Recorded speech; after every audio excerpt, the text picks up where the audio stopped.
എല്ലാവർക്കും സ്വാഗതം. ഈ റിവ്യൂ ഇഷ്ടപ്പെടുവാണെങ്കിൽ ഒന്ന് ലൈക്ക് ചെയ്തും സബ്സ്ക്രൈബ് ചെയ്തും സപ്പോർട്ട് ചെയ്യണേ. അപ്പോൾ മനു രാവിലെ ലാപ്പിൽ എന്തൊക്കെയോ നോക്കിക്കൊണ്ടിരിക്കുന്ന സമയത്താണ് അലീനെ വിളിക്കുന്നത്. അപ്പോൾ വിളിക്കുന്ന സമയം തന്നെ പെട്ടെന്ന് ഫോൺ എടുക്കും. അതുകൊണ്ട് തന്നെ അലീന ചോദിക്കും, ഇതെന്താ പെട്ടെന്ന് എടുത്തത്, കാത്തിരിക്കുമായിരുന്നോ എന്ന് ചോദിക്കുമ്പോൾ ഞാൻ വെയിറ്റ് ചെയ്തിരിക്കുമായിരുന്നു എന്ന് പറയും. അന്നേരം ഞാൻ വിളിക്കുമെന്ന് അറിയാമായിരുന്നു എന്ന് അലീന തിരിച്ചു ചോദിക്കുക. അന്നേരം മനു പറയുന്നുണ്ട്, അങ്ങനെയല്ല, എൻ്റെ ഓഫീസിൽ നിന്നൊരു സുന്ദരി എന്നെ വിളിക്കാമെന്ന് പറഞ്ഞായിരുന്നു, അവൾക്ക് വേണ്ടി ഞാൻ വെയിറ്റ് ചെയ്യുമായിരുന്നു എന്ന് പറയുമ്പം അലീന ചോദിക്കും, അങ്ങനെ ഒരു സുന്ദരിയുടെ കാര്യം എന്നോട് ഇതുവരെ പറഞ്ഞിട്ടില്ലല്ലോ, അതാരാ എന്ന് ചോദിക്കുമ്പോൾ അത് അങ്ങനെ ഒരാളുണ്ട് എന്നിങ്ങനെ പറയുവാണേ. അന്നേരം അലീന പ്രത്യേകിച്ചൊന്നും മിണ്ടുന്നില്ല. അന്നേരം മനു ചോദിക്കും, അതെന്താ എന്നെ കാത്ത് ഇരിക്കാനും എന്നെ ഫോൺ വിളിക്കാനും ഒരു സുന്ദരി ഉണ്ട് എന്ന് പറഞ്ഞിട്ട് നിനക്കൊന്നും തോന്നുന്നില്ലേ എന്ന് ചോദിക്കുന്നു. അന്നേരം അലീന തിരിച്ചു ചോദിക്കുവാണ്, എനിക്ക് അങ്ങനെ പരിഭവം തോന്നണമായിരുന്നോ, വിഷമം തോന്നണമായിരുന്നോ എന്ന് ചോദിക്കുമ്പോൾ മനു പറയും, സ്നേഹം ഉണ്ടെങ്കിൽ തോന്നിയേനെ എന്ന്. അന്നേരം അലീന പറയുന്നുണ്ട്, എനിക്കുള്ളത് എന്നാണെങ്കിലും എന്നിൽ തന്നെ വന്ന് ചേരും എന്ന് എനിക്ക് ഉറപ്പുള്ളപ്പോൾ ഞാൻ പിന്നെ എന്തിനാണ് ടെൻഷൻ അടിക്കുന്നത്, അതിൻ്റെ ആവശ്യമില്ലല്ലോ. അന്നേരം മനു, കൊള്ളാലോ, നല്ല ഉത്തരവാണല്ലോ, ഒരു തരത്തിലും പിടി തരരുത് കേട്ടോ എന്നിങ്ങനെ പറയുന്നു. അത് കഴിഞ്ഞ് എന്തൊക്കെയുണ്ട് വിശേഷം എന്നൊക്കെ ചോദിക്കുന്നതിനിടയ്ക്ക് അലീന പറയുന്നുണ്ട്, മനുവേട്ടന് ഇപ്പം എന്തോ ഒരു സ്നേഹക്കുറവൊക്കെ എനിക്ക് ഫീൽ ചെയ്യുന്നുണ്ട്. നേരത്തെ ആണെങ്കിൽ ഇടയ്ക്കിടയ്ക്ക് എന്നെ വിളിച്ച് അന്വേഷിക്കുമായിരുന്നു, ഇപ്പോൾ വിളിയൊന്നും ഇല്ലല്ലോ എന്നിങ്ങനെ പറയുമ്പം മനു പറയുന്നുണ്ട്, ഇപ്പോഴാണ് എനിക്ക് ഏറ്റവും കൂടുതൽ സമാധാനവും സന്തോഷവും ഒക്കെ ഉള്ളത്. നീ നേരത്തെ എൻ്റെ കൂടെ തന്നെ ഉണ്ടല്ലോ, എനിക്ക് എൻ്റെ അടുത്തുണ്ടല്ലോ എന്നൊരു തോന്നൽ എനിക്കുണ്ടായിരുന്നു. പക്ഷേ ഇപ്പം ദൂരത്താണെങ്കിലും നീ ഇപ്പോൾ സേഫ് ആയിട്ടുള്ള ഒരാളുടെ അടുത്താണ്, നിൻ്റെ പപ്പയുടെ അടുത്താണ്, എല്ലാ സൗകര്യത്തോടും കൂടി സന്തോഷത്തോടെ നീ ജീവിക്കുവാണ് എന്ന് എനിക്കറിയാലോ. ആ ഒരു സമാധാനം ഉള്ളതുകൊണ്ടാണ് വിളിക്കാണ്ടിരുന്നത്. പിന്നെ നിനക്ക് സൗകര്യം കിട്ടുമ്പോൾ നീ ഇങ്ങോട്ട് വിളിക്കൂലോ എന്നും പറയുന്നു. അന്നേരം അലീന പറയുന്നുണ്ട്, പറഞ്ഞതൊക്കെ നേരാണ്, ഞാൻ എൻ്റെ പപ്പയുടെ അടുത്ത് തന്നെയാണ്, പക്ഷേ എനിക്ക് എൻ്റെ അച്ഛൻ്റെ അടുത്തുനിന്ന് പോകുന്നതിൽ എനിക്കിപ്പോഴും നല്ല വിഷമമുണ്ട്. എൻ്റെ പപ്പയേക്കാൾ കൂടുതൽ എനിക്ക് കുറച്ചുകൂടി ഒരു ഇഷ്ടവും ഇൻറ്റിമസിയും ഒക്കെ തോന്നുന്നത് എൻ്റെ അച്ഛനോട് തന്നെയാണ്. ആ വാത്സല്യം നഷ്ടപ്പെട്ടതിലാണ് എനിക്കിപ്പോൾ ഏറ്റവും വലിയ സങ്കടം എന്ന് പറയുമ്പം മനു പറയുന്നുണ്ട്, ഇത് അങ്കിള് കേൾക്കണം, അങ്കിളിന് ഒരുപാട് സന്തോഷമാകും എന്ന്. അന്നേരം അലീന പറയുന്നുണ്ട്, ഞാൻ പറയാതെ തന്നെ അച്ഛൻ അതറിയാം, അതുകൊണ്ട് ഞാൻ പറയേണ്ട കാര്യമൊന്നുമില്ല എന്നിങ്ങനെ പറയുന്നു. പിന്നെ കുറച്ച് വിശേഷങ്ങളൊക്കെ ചോദിക്കും, ഇടയ്ക്ക് വിളിക്കണം എന്നൊക്കെ പറയും. എന്നിട്ട് ഞാൻ നാളെ വിളിക്കാം കേട്ടോ എന്നൊക്കെ പറഞ്ഞിട്ട് അലീന ഫോം വയ്ക്കും. ഫോം വെച്ച് കഴിയുമ്പോൾ മനുവിന് ഭയങ്കര സന്തോഷമാണ് കേട്ടോ. അലീനയുടെ മറുപടി ആവാം, എനിക്കുള്ളത് എന്നാണേലും എന്നിൽ തന്നെ വന്ന് ചേരുമെന്ന് എനിക്കറിയാം, അതുകൊണ്ട് ഞാൻ ടെൻഷൻ അടിക്കുന്നില്ല എന്ന് പറഞ്ഞുകൊണ്ടായിരിക്കാം അച്ഛൻ ഇതിൽ സന്തോഷമൊക്കെ ആയിട്ടുണ്ട്. പിന്നെ ഇതിന് ശേഷം അലീന കയറി കിടക്കുക കേട്ടോ. നല്ല ക്ഷീണമുണ്ട്, ഒന്നിടവിട്ട് ദിവസം ഉപവാസം എടുക്കുമല്ലേ, അതിൻ്റെ ഒരു ക്ഷീണം. അപ്പം റൂമിൽ തട്ടുന്ന ശബ്ദം കേൾക്കും. അന്നേരം അലീന കയറി പോരെ, ഞാൻ ലോക്ക് ചെയ്തിട്ടില്ല എന്ന് പറയുന്നു. കയറി വരുന്നത് സ്റ്റാൻലിയാണ്. സ്റ്റാൻലിയെ കാണുമ്പോഴേക്കും അലീന എഴുന്നേൽക്കുവേ. എന്നിട്ട് സ്റ്റാൻലി ചോദിക്കും, നീ എന്താ നേരത്തെ കിടക്കുന്നത്, ഇവിടെ ഭക്ഷണം കഴിക്കാൻ ആകുന്നതല്ലേ ഉള്ളൂ എന്ന് ചോദിക്കുമ്പം എനിക്കിന്ന് ഉപവാസമല്ലേ, ഭക്ഷണം വേണ്ടല്ലോ അതുകൊണ്ടാണ് എന്ന് പറയും. എന്നാലും നീ എന്താ കിടന്നത്, ഉറക്കം വന്നുണ്ടോ എന്ന് ചോദിക്കും. അന്നേരം ഇല്ല, എനിക്കെന്തോ നല്ല ക്ഷീണം വരുന്നു, അതുകൊണ്ട് കിടന്നതേ ഉള്ളൂ എന്ന് പറയുമ്പം സ്റ്റാൻലി ചോദിക്കും, എന്തുകൊണ്ടാണ് നിനക്ക് ക്ഷീണം വന്നതെന്ന് എനിക്കറിയാവോ എന്ന്. അന്നേരം അറിയാം, ഞാൻ ഉപവാസം എടുത്തുകൊണ്ടല്ലേ എന്ന് ചോദിക്കുന്നു. അന്നേരം സ്റ്റാൻലി പറയുന്നുണ്ട്, ഞാനൊരു പട്ടാളക്കാരനാണ്, എന്നെ തോൽപ്പിക്കാൻ നീ നോക്കരുത്, അത് നടക്കുകയില്ല എന്ന് പറയുമ്പം ഇല്ല, ഞാൻ പപ്പയെ തോൽപ്പിക്കാനൊന്നും നോക്കുന്നില്ല എന്ന് പറയുന്നു. അന്നേരം സ്റ്റാൻലി പറയുന്നുണ്ട്, അങ്ങനെയാണെങ്കിൽ നീ തോറ്റു തരണം, ഇപ്പം നീ തോറ്റു തരണം എന്നുണ്ടെങ്കിൽ എൻ്റെ കൂടെ ആ ഡൈനിങ് ടേബിളിൽ വന്നിരുന്ന് ഭക്ഷണം കഴിക്കണം, അത് പറ്റുമോ എന്ന് ചോദിക്കുമ്പോൾ അലീന പറയും, ഇപ്പം ഞാനത് സാധിച്ചു തരാം, അല്ലെങ്കിൽ ഇതിപ്പം ഞാനത് അനുസരിക്കാം, പക്ഷേ എപ്പോഴും എന്നോട് തോക്കാൻ പറയരുത്, കാരണം ഒരുപാട് തോറ്റതിന് ശേഷം ഇവിടെ വന്ന ആളല്ലേ പപ്പ ഞാൻ, അതുകൊണ്ട് പറഞ്ഞതാ എന്ന് പറയുന്നു. ആയിക്കോട്ടെ, ഏതായാലും നീ ഇപ്പം എൻ്റെ കൂടെ വാ എന്ന് പറഞ്ഞിട്ട് അലീനയുടെ കൈ പിടിച്ച് സ്റ്റാൻലി ഡൈനിങ് ടേബിളിൻ്റെ അങ്ങോട്ട് കൊണ്ടുപോകുന്നു. അവിടെ പോയി ഇരുന്നതിന് ശേഷം ഭക്ഷണമൊക്കെ എടുത്ത് വയ്ക്കുന്നുണ്ടായിരുന്നു കേട്ടോ ഈ സമയം പൗലോസ്. അവിടെ ഒരു ഗ്ലാസ് ലൈം ജ്യൂസ് ഇരിപ്പുണ്ട്, അതെടുത്ത് അലീനയ്ക്ക് കൊടുത്തിട്ട് സ്റ്റാൻലി പറയുവാണ്, ലൈം ജ്യൂസ് കഴിച്ചുകൊണ്ട് തന്നെ ഉപവാസം അങ്ങ് അവസാനിപ്പിച്ചേരെ, അതാ നല്ലത് എന്ന്. അന്നേരം അലീനയ്ക്ക് ഭയങ്കര സന്തോഷം വരുന്നുണ്ട്. അലീന ചോദിക്കും, ഞാൻ പോയി വല്യപ്പച്ചനെ വിളിച്ചുകൊണ്ട് വരട്ടെ എന്ന്. എനിക്ക് ഐക്യദാർഢ്യം പ്രഖ്യാപിക്കാനായിട്ട് എൻ്റെ കൂടെ ഉപവാസം എടുക്കുമായിരുന്നു, പാവം അതിന് വിശക്കുന്നുണ്ടായിരിക്കും എന്ന് പറയുമ്പം സ്റ്റാൻലി പറയുന്നുണ്ട്, അത് അത്ര പാവമൊന്നുമല്ല, നിന്നെ കണ്ടപ്പം എന്നെ മറന്ന അപ്പനാണ്, അതുകൊണ്ട് അത്ര പാവമായിട്ടൊന്നും കൂട്ടുണ്ടെന്ന് പറയുമ്പോൾ അയ്യോ പപ്പ അങ്ങനെ പറയില്ലേ, ഞാൻ പോയി വിളിച്ചുകൊണ്ട് വരാം എന്ന് പറയുവാണ്. അന്നേരം നീ പോകണ്ട എന്ന് പറഞ്ഞിട്ട് ആൻ്റപ്പനെ പറഞ്ഞു വിടും, പോയി വിളിച്ചുകൊണ്ട് വരാൻ പറഞ്ഞ്. ആൻ്റപ്പൻ അങ്ങോട്ട് പോകുന്നു. പോയി കഴിയുമ്പം അവിടെ പൗലോസ് നിൽപ്പുണ്ട്. പൗലോസിനോട് സ്റ്റാൻലി പറയുവാണ്, പൗലോസെ, എനിക്ക് നിന്നോട് ചില കാര്യങ്ങൾ പറയാനുണ്ട്. ഇനി തൊട്ട് ഈ വീട്ടിലെ എല്ലാ കാര്യങ്ങളും അലീന പറയുന്ന അനുസരിച്ച് വേണം മുന്നോട്ട് കൊണ്ടുപോകാൻ. ഇന്ന് ഈ വീട്ടിൽ ഭക്ഷണം വെക്കേണ്ട എന്ന് അലീന പറഞ്ഞിട്ടുണ്ടെങ്കിൽ നീ ഭക്ഷണം വെക്കേണ്ട. ഇന്ന് ഈ വീട്ടിൽ സദ്യ വെക്കണം എന്ന് അലീന പറഞ്ഞിട്ടുണ്ടെങ്കിൽ നീ സദ്യ വെക്കണം. അങ്ങനെ വേണം ഇനി കാര്യങ്ങൾ ചെയ്യാൻ. നിനക്ക് മനസ്സിലായോ എന്ന് ചോദിക്കും. അന്നേരം പൗലോസ് ഒന്നും മിണ്ടാതെ നിൽക്കുവാണ്. പറയുവാണേ. അന്നേരം സ്റ്റാൻലി നിനക്ക് മനസ്സിലായില്ലെങ്കിൽ ഞാൻ ഒന്നുകൂടെ പറയാം എന്ന് പറയുമ്പം ഇല്ല എനിക്ക് മനസ്സിലായി എന്ന് പറയും. എന്നിട്ട് പൗലോസിനോട് ഇത്തിരി മയത്തിൽ തന്നെ സ്റ്റാൻലി പറയുവാണ്, ഞാൻ ഈ കാര്യങ്ങളെല്ലാം നിന്നോട് പറഞ്ഞത് നിന്നോട് ദേഷ്യം ഉള്ളതുകൊണ്ടൊന്നുമല്ല, നിനക്ക് കാര്യങ്ങൾ മനസ്സിലാകാൻ വേണ്ടി പറഞ്ഞു തന്നതാണ്. ഈ ഇരിക്കുന്നത് എൻ്റെ മകളാണ് എന്നുള്ള കാര്യം നിനക്ക് അറിയാവോ എന്ന് ചോദിക്കും. അറിയാം എന്ന് പറയും. അന്നേരം സ്റ്റാൻലി പറയുന്നുണ്ട്, ഇനി മുന്നോട്ട് പോകുമ്പം ഇവളെപ്പറ്റി യാതൊരു പരാതിയും പറയാനായിട്ട് നീ എൻ്റെ അടുത്തേക്ക് വരണ്ട. ഒന്നെങ്കിൽ അവൾ പറയുന്നത് അനുസരിച്ച് ഇവിടുത്തെ കാര്യങ്ങൾ ചെയ്ത് നിനക്ക് മുന്നോട്ട് പോകാം, അതല്ല എങ്കിൽ നിനക്ക് ഈ ജോലി ഉപേക്ഷിക്കാം, അതായിരിക്കും നല്ലത് എന്ന് പറയും. എന്നിട്ടും അതിൻ്റെ കൂടെ പറയുന്നുണ്ട്, ഇതും ഞാൻ നിന്നോട് ദേഷ്യം കൊണ്ട് പറയുന്നൊന്നും അല്ല എന്ന്. നിനക്ക് എന്തെങ്കിലും പറയാനുണ്ടോ ഉണ്ടെങ്കിൽ അത് പറ എന്നുകൂടി പറയുന്നു. അന്നേരം പൗലോസ് പറയുന്നുണ്ട്, ഇത്രയും കാലം യാതൊരു പരാതിയും വരാതെയാണ് ഞാൻ ഇവിടുത്തെ ജോലികളെല്ലാം ചെയ്തത്, പിന്നെ ഇപ്പോൾ എന്താ പ്രശ്നം എന്ന് എനിക്കറിയില്ല എന്നൊക്കെ പറയുമ്പം സ്റ്റാൻലി പറയുന്നുണ്ട്, നീ നല്ലൊരു കുക്കാണ് എന്നുള്ള കാര്യത്തിൽ യാതൊരു സംശയവുമില്ല. ഞാൻ ഇതുവരെ ഇത്രയും നന്നായിട്ട് രുചിയോടെ ഭക്ഷണം ഉണ്ടാക്കി തരുന്ന ഒരാളെ കണ്ടിട്ട് പോലുമില്ല.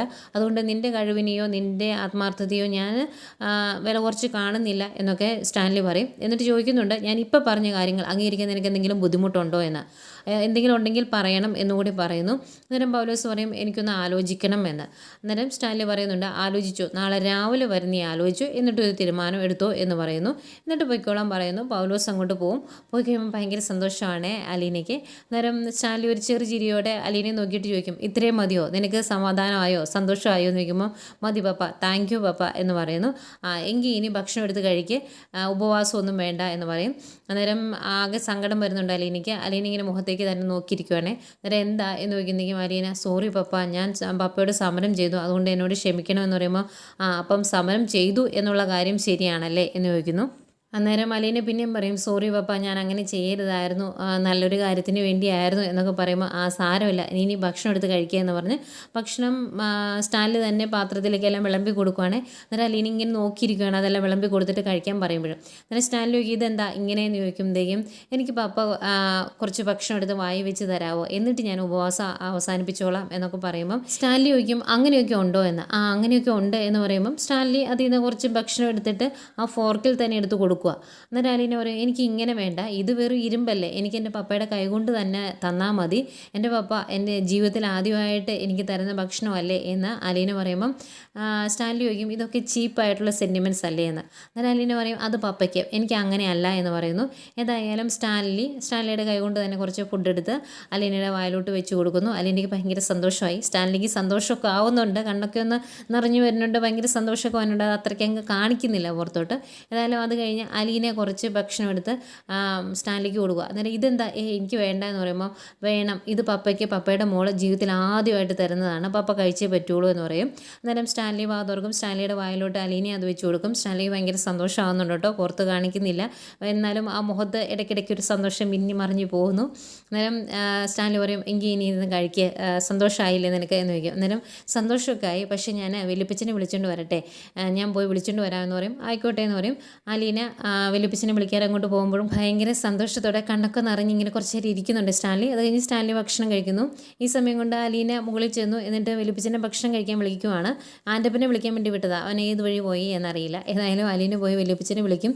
അന്നേരം, ഞാൻ വരുന്നില്ല മോളെ, നേരത്തെ സ്റ്റാൻലി വന്ന് വിളിച്ചപ്പോൾ, ലാലിച്ചൻ വന്ന് വിളിച്ചപ്പോൾ ഞാൻ കഴിക്കുന്നില്ല എന്ന് പറഞ്ഞ് അവനെ തിരിച്ചയച്ചതാ, ഇനി എങ്ങനെയാണ് നാണം കെട്ട് അവിടെ വന്നിരുന്ന് ഭക്ഷണം കഴിക്കുന്നത് എന്ന് ചോദിക്കുമ്പം അലീന പറയും, ഇനി ഭക്ഷണം കഴിക്കാൻ പ്രശ്നമൊന്നുമില്ല, അങ്ങനെ സമരമൊക്കെ നമ്മൾ കോംപ്രമൈസ് ആക്കിയെന്ന് പറയും. അന്നേരം അതെപ്പോഴാണ്, എങ്ങനെയാണ് കോംപ്രമൈസ് ആക്കിയത് എന്ന് ചോദിക്കുമ്പം, അതോ ഞങ്ങൾ നീണ്ട ചർച്ച നടത്തി ഒരു 3 മണിക്കൂർ, അതിനുശേഷം സ്റ്റാൻലി പപ്പ എല്ലാ കാര്യങ്ങളും സമ്മതിച്ചു, എൻ്റെ ഇഷ്ടത്തിന് എല്ലാ കാര്യങ്ങളും നടക്കട്ടെ എന്ന് പറഞ്ഞു, അത് പൗലോസിനോടും പറഞ്ഞു എന്നൊക്കെ പറയുമ്പോൾ, ആഹാ അത് കൊള്ളാലോ, അങ്ങനെ പൗലോസ് പ്ലിങ് നായല്ലേ എന്ന് ചോദിക്കുമ്പോൾ, അതേ നീ ഇനി വാ, ഇനി നമുക്ക് ഭക്ഷണം കഴിക്കാമല്ലോ എന്ന് പറയും. അന്നേരം വലിയപ്പച്ചൻ പറയുക, എൻ്റെ പൊന്നു മോളെ, ഞാനാണെങ്കിൽ ആകെ വിശന്നൊരു പരുവമായിട്ട് ഇരിക്കുമായിരുന്നു, ഈ പോക്ക് ഇങ്ങനെ തന്നെ മുന്നോട്ട് പോയാൽ രാത്രിയിൽ അടുക്കളയിൽ കയറി കട്ട് തിന്നണം എന്ന് വരെ ഞാൻ ചിന്തിച്ചായിരുന്നു എന്ന് പറയുമ്പം, എൻ്റെ വലിയപ്പച്ച ഈ പേര് കളയല്ലേ, ആ ഗാംഭീര്യം കളയല്ലേ എന്നൊക്കെ പറഞ്ഞ് കയ്യെ പിടിച്ച് ഭക്ഷണം കഴിക്കാനായിട്ട് കൊണ്ടുപോകുന്നുണ്ട് അലീന.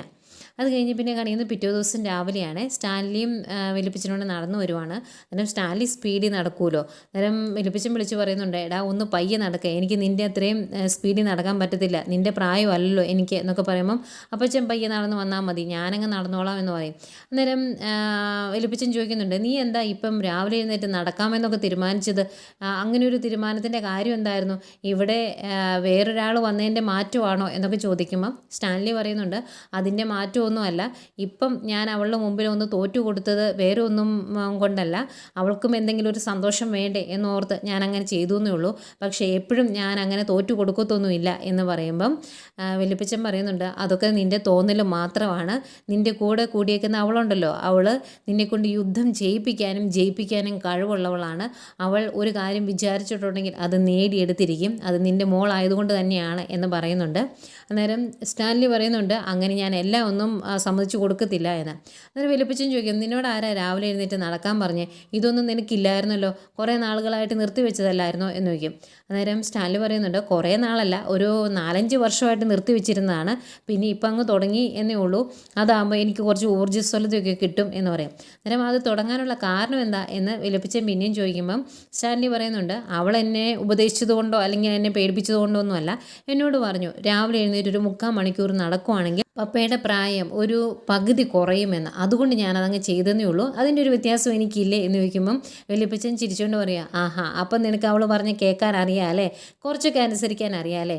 ശരിയാടാ, നിനക്ക് അതിൻ്റെ ഒരു മാറ്റമൊക്കെ ഉണ്ട്. ഏതായാലും അങ്ങനെയൊക്കെ ചിന്തിക്കാൻ തുടങ്ങിയല്ലോ, അത് നന്നായി എന്ന് പറയുന്നു. എന്നിട്ട് വല്യപ്പച്ചൻ പറയുന്നുണ്ട്, നീ നോക്കിക്കോ, അവൾക്ക് എല്ലാ കാര്യത്തിലും ഒരു തീരുമാനമുണ്ട്. അതെല്ലാം അവളിവിടെ നടപ്പിലാക്കുക തന്നെ ചെയ്യും. നീ ഒരു കാര്യം മനസ്സിലാക്കണം, നീ പാവമായിരിക്കും, പക്ഷെ നിൻ്റെ ചുറ്റും നിൽക്കുന്നത് അത്ര പാവം ആൾക്കാരൊന്നുമില്ല. അവർ നിന്നെ കുഴി കൊണ്ട് ചാടിക്കും എന്ന് വല്യപ്പച്ചൻ പറയുമ്പോൾ അതിങ്ങനെ കേട്ടിരിക്കുന്ന സ്റ്റാൻലിയെ കാണിച്ചുകൊണ്ടാണ് ഇന്നത്തെ കഥ തീരുന്നത്. പിന്നെ നാളത്തെ പ്രൊമോ കാണിക്കുന്നുണ്ട് കേട്ടോ. ആ പ്രൊമോയിൽ അലീന രാവിലെ അടുക്കളയിൽ കയറി ചായ ഇടുവാണേ. ആ ചായ ഇടുന്നത് പൗലോസിന് ഇഷ്ടമായില്ല. അതുകൊണ്ട് അവൻ മാറി ഇങ്ങനെ ഇത്തിരി ഇഷ്ടക്കേടോടുകൂടി നിൽക്കുക. ചായ ഇട്ടിട്ട് അവന് ചായ കൊടുക്കുമ്പോൾ എനിക്ക് വേണ്ട എന്ന് പറയും. അത് കഴിഞ്ഞ് അലീന ചായ ബാക്കിയുള്ളവർക്കെല്ലാം എടുത്തുകൊണ്ട് പോകാൻ തുടങ്ങുമ്പം വേറൊരു പാത്രത്തിൽ വെള്ളം എടുത്ത് വെക്കുക ചായ കുടിക്കാൻ വേണ്ടി. അന്നേരം ഇതെന്താ വേറെ പാത്രത്തിൽ വെള്ളം വെക്കുന്നത്, ചായ വേണമെന്ന് ചോദിച്ചപ്പം വേണ്ടാന്നല്ലേ പൗലോസേട്ടൻ പറഞ്ഞതെന്ന് ചോദിക്കുമ്പോൾ എനിക്കുള്ള ചായ ഞാൻ ഉണ്ടാക്കിക്കോളാം എന്ന് പറയും. അന്നേരം അലീന അത് സമ്മതിച്ച് കൊടുക്കില്ല കേട്ടോ. അങ്ങനെ വേണ്ട, ഈ ചായ കുടിക്കാമെങ്കിൽ പൗലോസേട്ടൻ കുടിച്ചാൽ മതി, വേറെ ചായ ഇട്ട് കുടിക്കണ്ട, അത്രയ്ക്ക് വാശി കൊള്ളില്ലല്ലോ എന്ന് പറയുന്നു. അങ്ങ് ഇഷ്ടപ്പെടുന്നില്ല പൗലോസിന്. അന്നേരം അലീന പറയുന്നുണ്ട്, പൗലോസേട്ടാ, ഞാൻ വഴക്കുണ്ടാക്കാനൊന്നും അല്ല ഈ കാര്യങ്ങൾ പറയുന്നത്. മര്യാദയ്ക്ക് കാര്യങ്ങൾ അങ്ങോട്ടും ഇങ്ങോട്ടും പറഞ്ഞ് നേരാവണമാണെങ്കിൽ മുന്നോട്ട് പോകാം. അതല്ല ഇതേ മനോഭാവത്തോടു കൂടി തന്നെ ഇനി മുന്നോട്ട് പോകാനാണ് പൗലോസേട്ടൻ്റെ ഉദ്ദേശമെങ്കിൽ ഒരു 3 ദിവസം ഞാൻ വെയിറ്റ് ചെയ്യും. അത് കഴിഞ്ഞാൽ എല്ലാം കെട്ടിപ്പറക്കി ഇവിടുന്ന് പോകേണ്ടി വരും പൗലോസേട്ടൻ, അത്രയേ ഉള്ളൂ എന്നിങ്ങനെ പറയുവാണ് അലീന. അത് കഴിഞ്ഞ് അലീന എങ്ങോട്ട് പോകുന്നു, അവന് ഇഷ്ടപ്പെടുന്നില്ല. അത് കഴിഞ്ഞ് അവൻ ബൈജുവിനോടൊക്കെ പോയി പറയുന്നുണ്ട്, അവളുടെ ഭരണത്തിൻ്റെ കീഴെ ഇവിടെ നിൽക്കാൻ എന്നെക്കൊണ്ട് സാധിക്കുകയില്ല, നീ ആരാണ്ടൊക്കെ വിളിച്ചു വരുത്തുമെന്ന് പറഞ്ഞല്ലോ, എന്നിട്ട് ആരും വന്ന് കണ്ടില്ലല്ലോ എന്നൊക്കെ പറയുന്നുണ്ട്. അത് കഴിഞ്ഞ് ഓരോ സാധനങ്ങൾ മേടിക്കാൻ പോകുന്നത് ഒരു റൊട്ടീനായിട്ട് ഇങ്ങനെ നടക്കുമായിരുന്നല്ലോ. വിഷോപ്പറൊക്കെ കൈ പിടിച്ചുകൊണ്ട് അവരവിടെ നിൽപ്പുണ്ട്. അത് കഴിഞ്ഞ് സ്റ്റാൻലിക്ക് ചായയൊക്കെ കൊണ്ട് കൊടുക്കുന്നുണ്ട് കേട്ടോ അലീന. അന്നേരവും സ്റ്റാൻലി പറയുന്നുണ്ട്, എന്തെങ്കിലും പ്രശ്നങ്ങൾ ഉണ്ടാക്കാൻ എളുപ്പമാണ്, പരിഹരിക്കാൻ പാടാവും എന്ന് അലീനയോട് പറയുന്നുണ്ട്. അത് കഴിഞ്ഞ് അലീന അവിടെ നിന്ന് ഇറങ്ങി വരുന്നത് കാണിക്കുന്നുണ്ട് കേട്ടോ. ഇവരുടെ അടുത്തേക്കാണ് വരുന്നത്. ഇനി ഈ പലർക്ക് സാധനങ്ങൾ മേടിക്കുന്നത് തൊട്ടുള്ള കള്ളത്തരങ്ങളുണ്ട്, അത് മൊത്തം അലീന വലിച്ച് പുറത്തിടും. എന്തായാലും ഇതൊക്കെയാണ് ഇന്നത്തെ പ്രൊമോ ആയിട്ടും കാണിച്ചത്.